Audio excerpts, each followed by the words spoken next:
What if an ancient verse of scripture wasn't just some story about the past, but a prophetic warning that's actually playing out in our world right now? Today, we're going to dive into a powerful verse from the Quran that defines what it calls the ultimate injustice. And according to a really compelling modern interpretation, it might just explain the decline of nations that commit it. Let's start with the verse itself. So this, right here, is the heart of everything we're talking about. And notice how it's worded. It's not a command, it's a question. It's asking, who could possibly be more unjust? The clear implication is that the answer is nobody, that this specific act, stopping people from worshiping, is the absolute peak of wrongdoing. It sets a cosmic standard for justice that we're about to unpack. And that really is the big question, isn't it? How does a warning from over 1,400 years ago connect to our world today? A world where, let's be honest, the conflict isn't always between different faiths, but more and more, it's within them. And it's often enforced by the power of the state itself. Okay, so to really get the power of the modern interpretation, we've got to go back in time first. For centuries, classical scholars pretty much linked this verse to two specific and really painful historical moments. The first one was immediate. It was personal for the early Muslims. Imagine being physically blocked from your most sacred place of worship, the Kaaba, by your very own tribe. That's what was happening. The second interpretation is a bit broader. It points to the historical desecration of Jerusalem's holy sanctuary, which prevented Jewish communities from performing their worship there.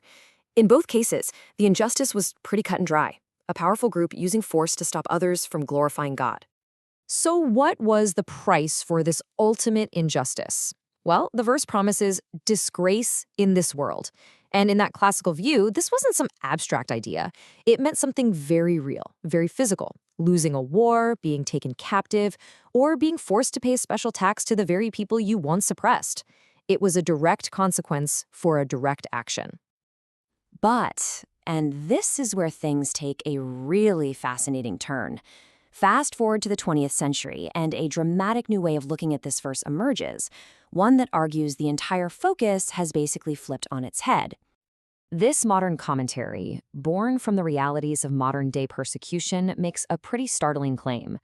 It says the greatest perpetrators of this injustice are no longer outside forces attacking Islam. No. Instead, it's Muslims themselves. It's states and sectarian groups turning on their own, legally preventing fellow Muslims from worshiping. And this wasn't just a theoretical argument. Not at all. It was a direct response to real-world events. In 1974, for example, Pakistan amended its constitution to officially declare the Ahmadiyya community as non-Muslim. A decade later, it got even more specific. Ordinance XX made it a criminal offense for them to call their places of worship mosques or to use basic Islamic terminology. This was prohibition, codified into law. So to really grasp this modern interpretation, we need to look at how it totally redefines the key words in the verse itself. Words like temples and ruin. They take on a whole new meaning. All right, first up is the term for temples, Masajid Allah. Literally, it means places of prostration to God. It's a really beautiful and inclusive way to think about a house of worship, right? Now, this modern reading takes that beautiful idea and expands it dramatically. It argues that Masajid Allah doesn't just mean Muslim mosques. It refers to any place dedicated to the worship of the one God. A mosque, a church, a synagogue, it doesn't matter. The principle of sanctity becomes universal. And that makes the crime of prohibiting worship a universal crime. Okay, next up, what does it mean to strive for a temple's ruin?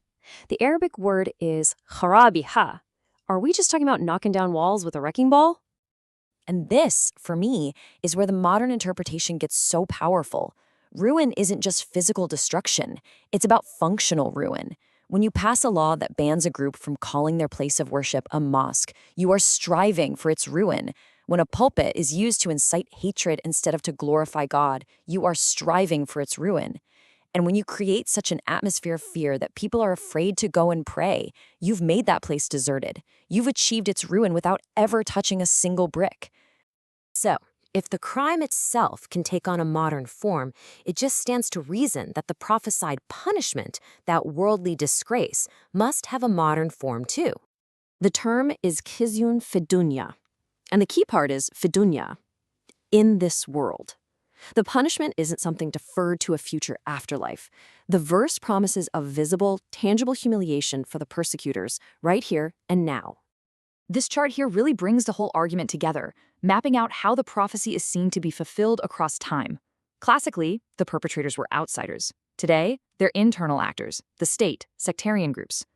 The mechanism of ruin shifts from a military siege to a legislative decree. And crucially, that worldly disgrace transforms. It's no longer just military defeat. It's systemic national failure. We're talking political instability, economic stagnation, and moral decay. So this analysis makes a direct causal link. It argues that when a nation institutionalizes religious persecution, when it commits this ultimate injustice of prohibiting God's name from being glorified, it's actually inviting this disgrace upon itself. The chaos, the instability, the decline, they aren't a coincidence. They are the divinely ordained consequence. So where does all of this leave us? What is the final, ultimate takeaway from this powerful, modern reading of a timeless warning? Well, the core idea is that this verse operates almost like a law of spiritual and political physics. The act of preventing worship doesn't just harm the victim, it actually triggers a process of self-destruction for the perpetrator. The injustice acts like a boomerang, coming back to inflict disgrace upon the very society that sanctioned it. And this quote from the analysis just captures it perfectly. The house of God here isn't just a building, it's the very principle of sacred worship. And when a society attacks that principle, whether it's with swords or with laws, it simultaneously begins to dismantle its own foundations. Which leaves us with a final, really provocative question. If this verse establishes a universal right to worship, a right whose violation brings about worldly disgrace, then who's responsible for protecting it today? And that's not just a theological debate. It's a fundamental question about justice, about human rights, and about the shared responsibility we all have to make sure that no one is ever barred from glorifying God.